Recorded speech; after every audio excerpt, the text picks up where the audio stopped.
Welcome to my fun channel, Tube. Itong babaeng nag-treadmill ay kakaiba, tumakbo with action pa, tapos yung katabi pa niyang lalaki ginake pa siya. Pwede ba ilayo mo sa akin to? Ayoko makita ito. Maita ulo ko.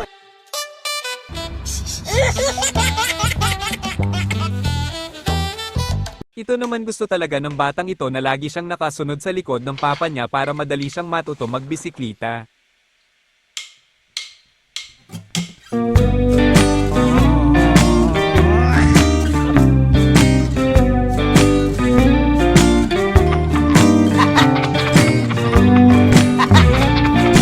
Ang babaeng ito naglagay lang ng palmos sa mukha ay nagagalit pa.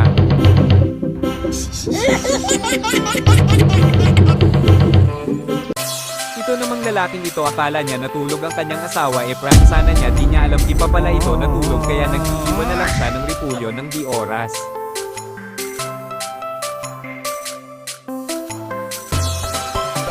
Pwede ba ilayo mo sa akin to? Ayoko makita ito. Maita ulo ko.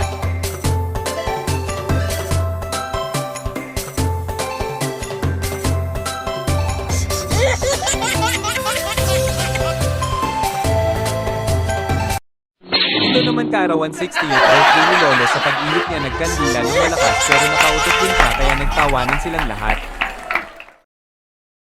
Tatalon sana siya pero pagtalon niya ay yung nadulas. Tinawag sana niya mga aso para pakainin pero pagpunta niya sa may sala nandun nakaupo pala at may nakalagay sa mukha na face scrub kasama asawa niya. Wow naman, sosyal ng mga aso Pwede ba nila. ilayo mo sa akin to? Itong Ayoko pasang makita ito ito. nilagyan ng Maita mga ulo ko. accessories sa amo. Thank you for watching. Please subscribe, hit the notification, like and share. God bless.